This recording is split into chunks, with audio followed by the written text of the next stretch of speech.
The case really for something like Bitcoin is that the central government of the United States and really all central governments are corrupt, and they are going to basically inflate away the value of the currency.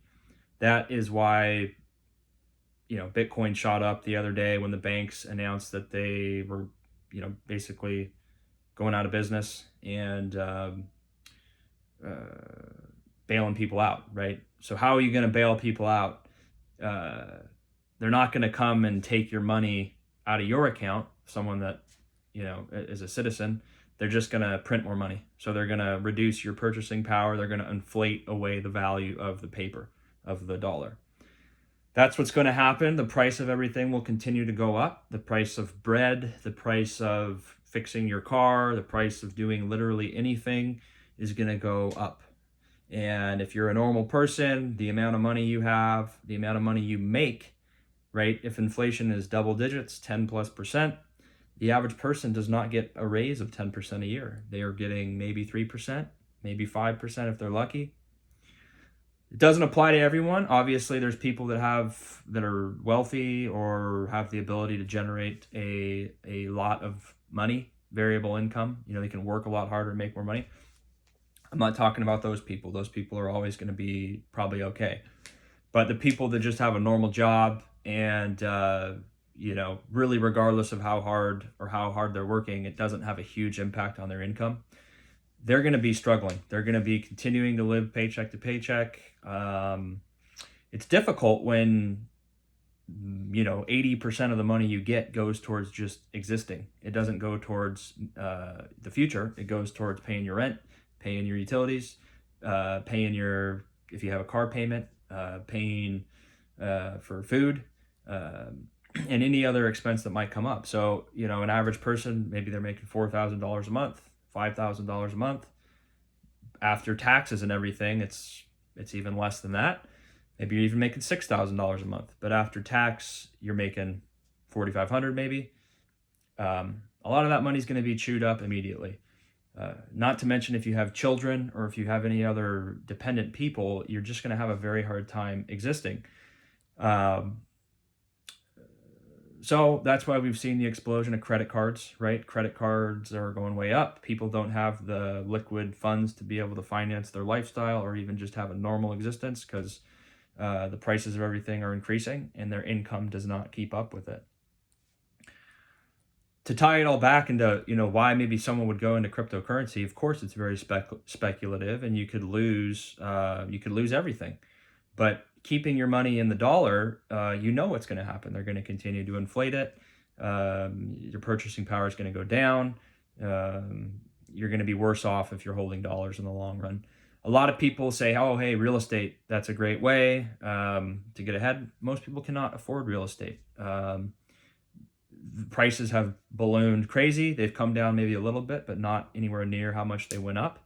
And mortgage payments make really qualifying for a 30-year mortgage.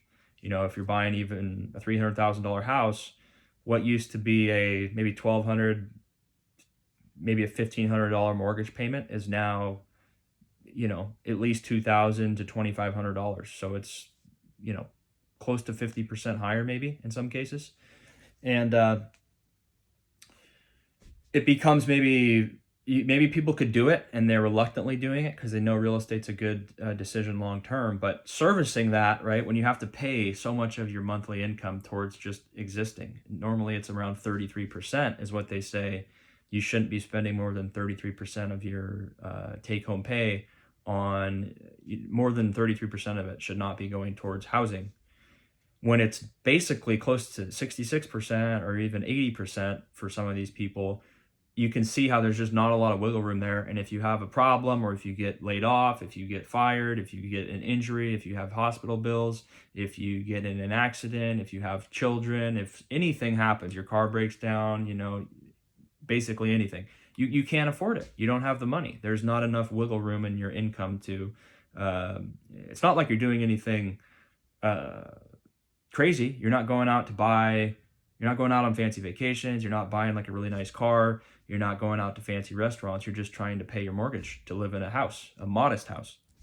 And if you have any sort of unfortunate event, then you're dipping into credit cards, and you're potentially not being able to service your mortgage.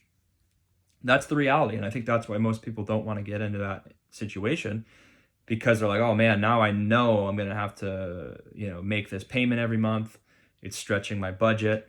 Gosh, my income just hasn't gone up enough to make sense for me to get into this financial agreement over this piece of property. So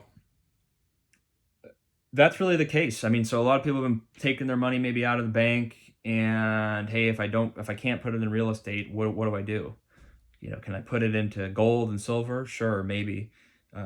That's been a historical, basically proof that you can maintain your purchasing power in precious metals. But a lot of people are going to like cryptocurrency and Bitcoin because it's non-inflationary, it's decentralized, meaning the government doesn't control it.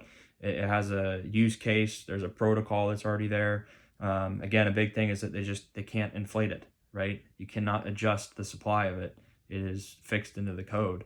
So as time goes on, and more people, there's more adoption, and people see it as a real store of value, meaning, hey, if I put my money in here, I can trust that over the long run, the value of this network and the value of this of my investment it's going to be volatile maybe, but it's going to do much better than it would if I was holding cash or maybe in like bonds, right? Where you're getting much less than inflation, right? So you're losing your purchasing power still, and you can't do anything with the money anyway. So it's because it's locked up. So again, as things become more unstable with the government and money, people are willing to go way out on the risk curve because they realize by just doing nothing, you're basically risking a lot, right? Because your purchasing power is going down. The government can, make a lot of decisions on your behalf without consulting you. They're going to make the value of the money that you have a lot less. And so that's really why I think Bitcoin's gone up. That's why I think the story behind cryptocurrency in general and Bitcoin has been alluring. It's eye-opening. People want to put their faith in a system that, cannot be corrupted. And in the long term is going to have, basically a revolutionary impact on the way finance is done. There's so much friction in the banking world and in the transaction of assets, real estate. You have to pay a 6% commission. You can't get your money out very quickly. There's closing costs. There's a 30-day minimum on, when you can get in at the least. Some of these properties sit on Zillow for months. So if you're a seller and you need that money, good luck, right? I mean, you're going to have to significantly lower your price. You're not going to get really a fair price. You're going to have to wait an extended period of time to get your money. Even going to the bank, I mean, if you want to take out a couple $1,000s, it seems like they have to, what's the money for? Why you need it? Is someone coercing you to be here? What do you need the money for again? Can I verify your identity? We don't have the money. You have to come back on Tuesday. We got to bring by an armored truck.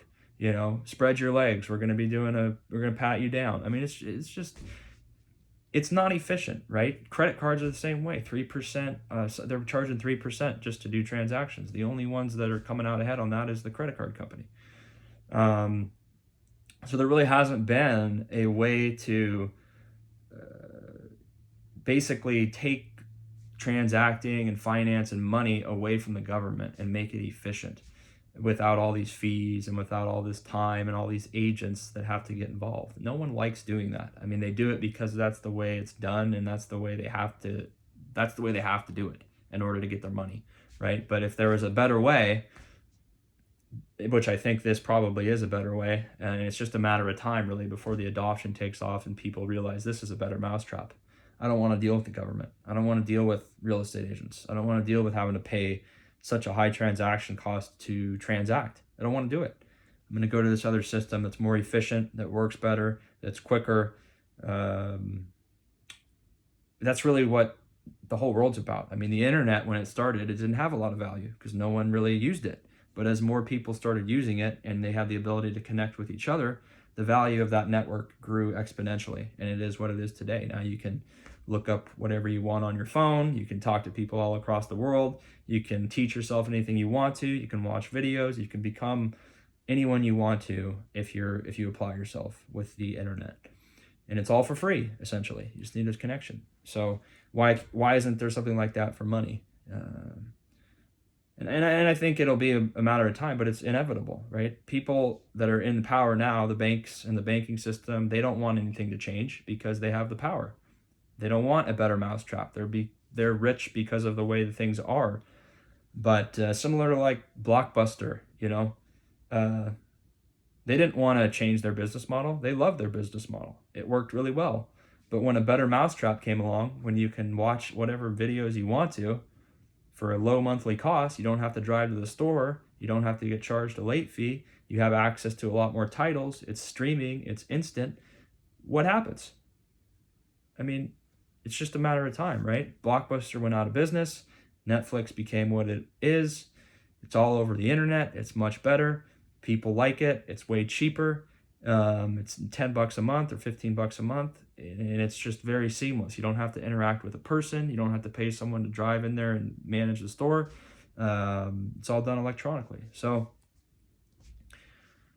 that's really the case for, just from a high level. It's not like I'm a guru on, I'm not claiming to be a guru on it, but I could just see that the way things are now is pretty archaic when it comes to money.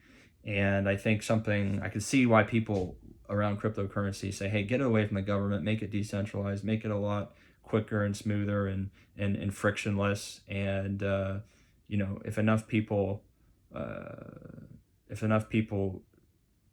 start adopting it, it's going to be a windfall. It's going to be huge.